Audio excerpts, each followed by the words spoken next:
Bonjour,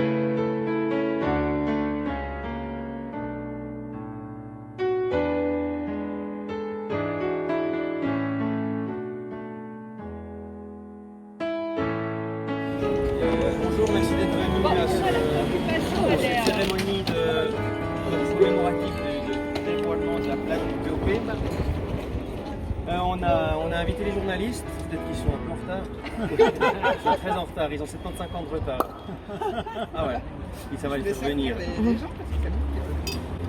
Donc l'idée c'était de mettre une plaque sur cette route qui est le reliquat du bistrot qui était ici jusqu'à il y a 2-3 ans, le Café des Lauriers, où a été créé le POP. Il y a 75 ans plus 1.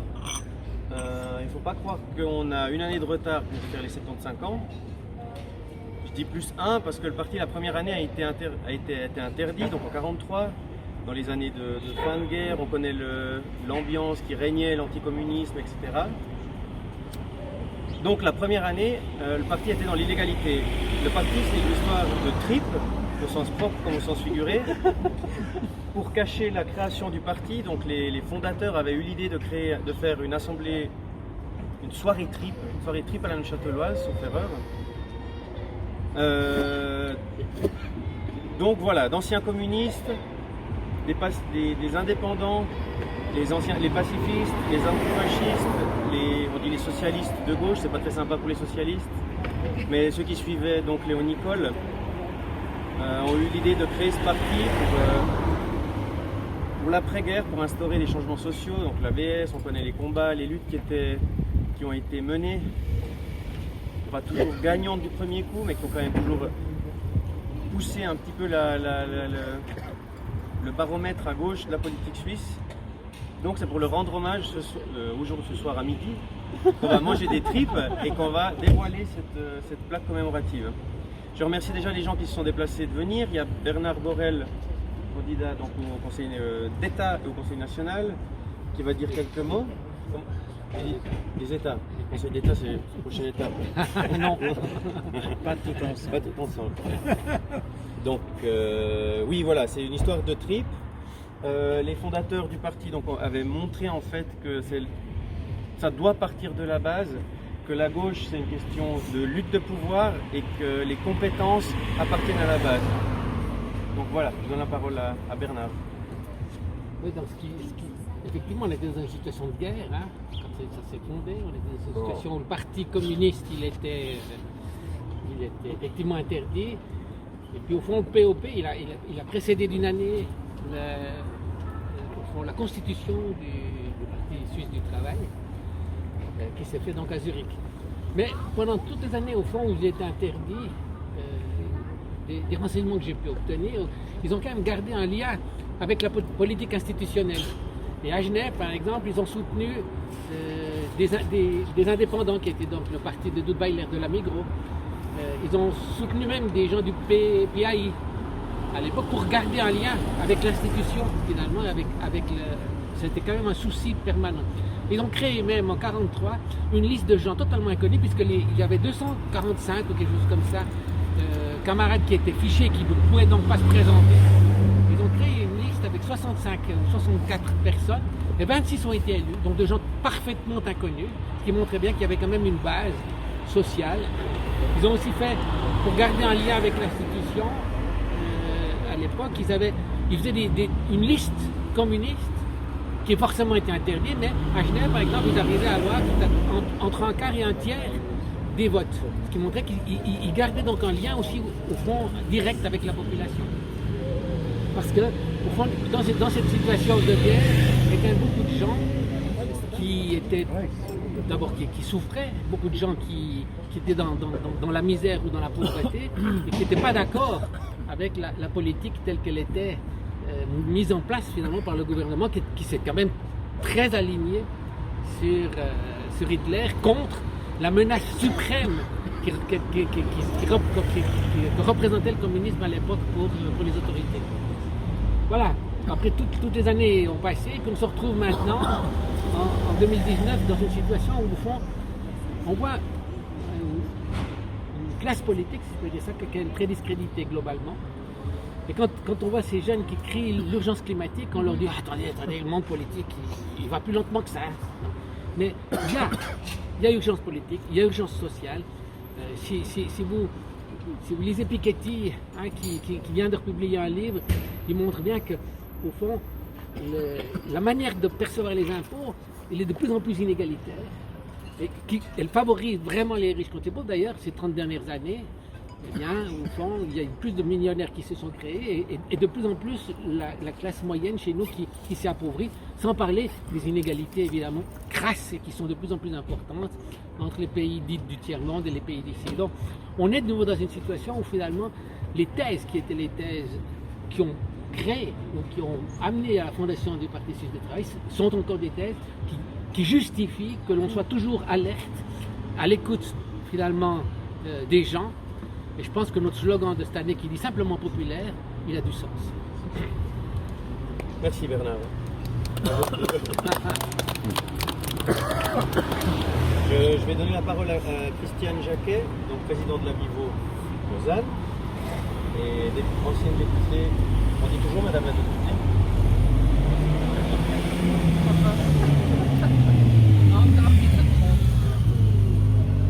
Oui, chers amis, chers camarades, ça fait quand même une certaine émotion de penser à ce qui s'est passé ici il y a 75 ans.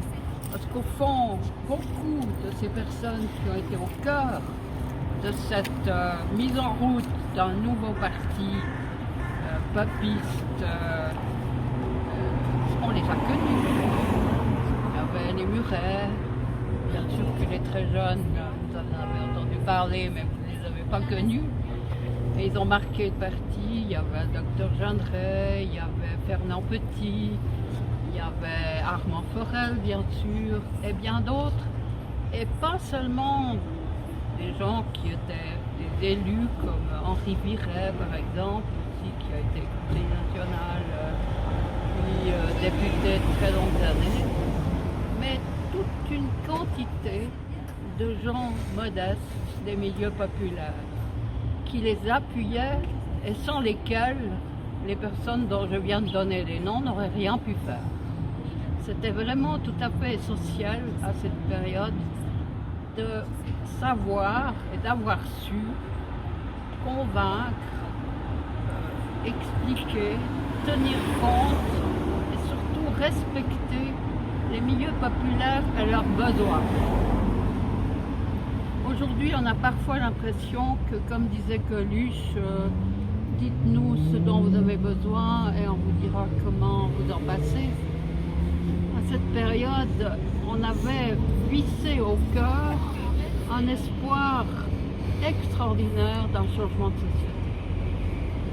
Et cet espoir, au fond, c'est ça qui a rassemblé les gens, dans un respect que le parti vaudois a su marquer au terroir vaudois. Aujourd'hui, on sait que ça a de l'importance. À l'époque, c'était relativement nouveau. Il ne s'agissait pas d'asséner des grands slogans, des grandes visions marxistes, bien sûr on en parlait, mais il y avait un grand respect de la population vaudoise et de sa façon de vivre. Et ça, c'était aussi un des grands talents du POP, ce qui a permis de s'implanter. À la même époque où on crée le POP, les personnes qui l'ont mise en route ont eu l'excellente idée, afin d'avoir un véritable ancrage populaire, de créer la Vivo. Et il faut dire que la Vivo reste 71 ans cette année, mais est issue de tout groupuscule qui existait, qui était mené par les gens du parti, afin d'obtenir des rentes pour les invalides, les veuves, les orphelins et les vieillards, comme on disait à l'époque. Et voyez-vous, quand je pense maintenant, Bernard il faisait allusion au slogan simplement populaire, je me dis qu'on n'aurait pas pu trouver mieux. Actuellement, c'est exactement la même vision, le même souci, la même envie de toucher les gens et de répercuter clairement quels sont leurs besoins et de les y associer, donc pas seulement parler en leur nom, mais de les y associer. Un journaliste me disait un jour, quand vous avez des projets qui vous viennent dans les parlements, faites comment pour décider quelle position? Et je lui ai répondu, voyez-vous, au POP, il n'y a rien de plus facile, parce que pour nous, on a ancré dans le cœur le besoin de... On se demande, pour qui est-ce que ce projet est propice? Qui est-ce que ça sert? Est-ce que les milieux populaires sont concernés par ces décisions? Est-ce qu'il y a de la solidarité? Et une fois qu'on a répondu à ces questions, on sait ce qu'on doit voter, c'est rien de plus simple. Et ça, c'est la grande chance du parti. On n'a pas besoin, au fond, de théories extraordinaires pour prendre des positions. Elles sont toutes simples, elles sont humanistes, humaines, et c'est ce que nous aimons. Vive le POP. Bravo. Oh.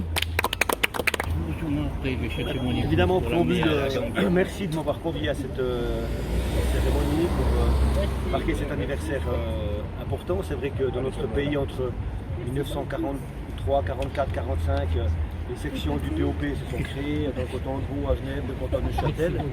Et puis c'est avec beaucoup de plaisir que je viens vous dire quelques mots ce matin. Ça a été déjà dit, c'est le risque quand on passe au troisième. Il y a 2-3 éléments que j'ai été dit. Christiane l'a rappelé, notamment, a cité quelques noms. Petit, Jeanneret, Muret, Forel, donc des camarades qui ont, je dirais, créé le parti avec plein d'autres. Donc c'est vrai qu'en regardant les visages ici autour de cette petite cérémonie, je dirais peut-être quelques-uns les ont encore connus. Christian en a parlé, Charles, mon père, en a parlé. Et c'est vrai que c'est des gens qui ont marqué le parti vaudois, évidemment aussi le parti suisse du travail, le parti ouvrier populaire. Donc je suis là avec un grand plaisir de dire évidemment que tous ces combats, ils sont en cours d'aujourd'hui. Et même si on a eu des difficultés, je crois qu'on peut être fier des combats menés par le POP, aussi par la Vivo, c'était dit, sur les congés payés, sur l'ABS, enfin sur tous les progrès sociaux dont le parti a été, je dirais, une des forces importantes pour la concrétisation de ces avancées sociales. Et puis dire qu'évidemment, en même temps, j'ai envie de dire, presque tout reste à faire. Là, j'ai le privilège, des petits guillemets, d'être depuis maintenant 3 ans et demi à Berne, au Conseil national. Il faut dire que, en termes de châtelois, des montagnes châteloises, je vis une cure de minorité intensive depuis 3 ans et demi, parce que c'est vrai que, voilà, vous savez bien, PLR, UDC, les gars ont la majorité à eux seuls au national. Donc, évidemment, pour ces prochaines élections, on espère qu'au minimum cette majorité au national de ces 3 partis soit conversée pour avoir, je dirais, des discussions qui permettent peut-être d'avoir une législature un peu moins à droite qu'on l'a eu ces 3 dernières années. Et puis vous dire aussi qu'évidemment, c'est pour ça que je voulais conclure par ces petits éléments-là, même si je ne veux pas particulièrement mettre en avant une ville ou une section du parti par rapport à d'autres, mais je rebondis aussi sur ce qu'a dit Christiane Jacquet et l'importance du peuple et de l'implantation vis-à-vis de toutes les catégories sociales. Vous avez peut-être vu il y a quelques jours une mise au point à la télé sur le POP, l'emploi en l'occurrence. Voilà, là, je me permets d'en parler un tout petit peu. Toutes les personnes que vous avez vues dans cette émission au début qui répondent, ça va, c'est tous des prolos. Je dis ça avec beaucoup de fierté. Les gens qui répondent, c'est des gens qui ont fait leur impôt. La première personne qui a interviewé, c'est Cédric Duparat qui fait ses impôts chaque année. C'est des gens avec qui on a des contacts dans les bistrots. Et mis à part, je dirais, une personne, tous les autres, c'est des gens avec qui au minimum, une fois par mois, on discute. C'est pas que, voilà, on a réussi quand même à créer les conditions pour connaître ces gens-là qui, des fois, je le dis avec un peu de tristesse, si on discutait avec eux, seraient probablement dans l'abstention en termes du vote, ou peut-être même une deuxième solution que je ne vais pas évoquer aujourd'hui, ou pire. Donc voilà, c'est évidemment pas pour donner quelques leçons, c'est dire qu'il faut vraiment que le POP par rapport à d'autres partis de gauche, on garde cet enracinement-là vis-à-vis de ce qu'on appelle des classes populaires. Pour moi, c'est vraiment l'essentiel et c'est notre, j'ai presque envie de dire, raison d'être. Je terminerai par un dernier exemple. effectivement, on a tout le temps eu, je mélange là aussi avec la Vivo, on a tout le temps eu une présence de la Vivo extrêmement importante du parti. C'est aussi grâce à ça qu'on peut, je dirais, aussi grâce à ces liens, ces connaissances, faire des propositions dans les législatifs où on est présent pour, par exemple, promouvoir des prestations complémentaires communales, en plus des prestations complémentaires fédérales.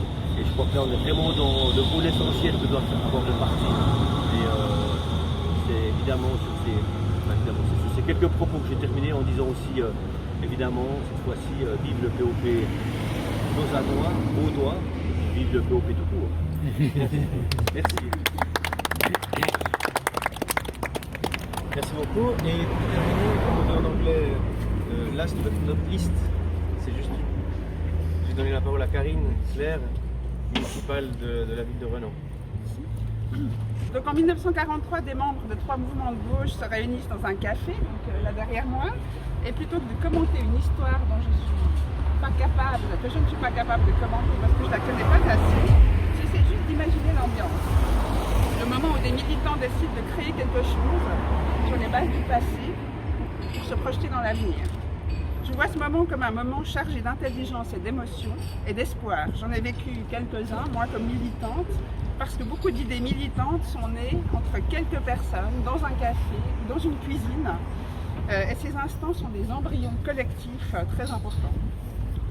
Ce qui me relie, moi, à la création du POP, aujourd'hui en 2019, c'est peut-être que ce collectif, je pense qu'il est un peu en danger aujourd'hui. Au fond, quelle velléité existe aujourd'hui pour lutter contre le capitalisme avec tous les visages qu'il prend au XXIe siècle? Je pense que c'est une grande question et nous sommes aussi là pour y travailler ensemble. Je me méfie des grands mots lorsqu'ils ne sont pas bien expliqués, parce qu'on y met tout ce qu'on veut, tout ce qu'on peut bien vouloir y mettre, et on peut rester enfermé dans nos représentations. Pourtant, ce mot, le capitalisme, contre lequel le POP lutte depuis très longtemps, tel que celui contre lequel ont lutté nos prédécesseurs, a réalisé malheureusement toutes ses promesses. L'accaparement du monde commun pour le mettre entre les mains de quelques-uns est à la fois à la racine de la lutte ouvrière et de la dénonciation du POP. Et c'est quelque chose qui continue aujourd'hui. J'ai envie de dire, le POP depuis 80 ans lutte pour permettre à tout type de population de se sentir représenté et défendu dans ces conditions de vie. L'ouvrier de hier est devenu la femme qui travaille dans les soins aujourd'hui, le chauffeur de taxi de Uber, l'employé postal ou la caissière qu'on essaye de remplacer par un robot, parfois avec un immense cynisme, tout en démontrant que ce sont les gens qui sont responsables puisque eux-mêmes utilisent ces nouvelles technologies. Le visage de ce capitalisme revêt toujours un masque qui séduit les gens, comme d'ailleurs tous les séducteurs, mais il a derrière la tête l'idée d'en faire ces choses et non pas comme ils le prétendent leur bien-être. À l'ère des politiques participatives et de l'urgence climatique, il est selon moi plus qu'urgent de parler de justice sociale, qui est le socle de la démocratie et de la participation. Et il est important de continuer à prendre cette place au sein des parlements et dans la rue pour représenter la population. Le POP a une longue histoire, mais pour la génération qui est née peu avant la chute du mur de Berlin, comme c'est mon cas, et la fin de l'Union soviétique, il représente ce démasqueur du capitalisme qui permet de rester vigilant et militant et d'agir à sa mesure pour défendre ce monde qui appartient à tout le monde. C'est donc avec émotion que je songe à ces hommes et ces femmes penchés sur la table d'une arrière-salle d'un café, celui-ci qui est le café des Lauriers qui était derrière moi, et dont nous sommes tous les héritières et les héritiers. Et merci beaucoup.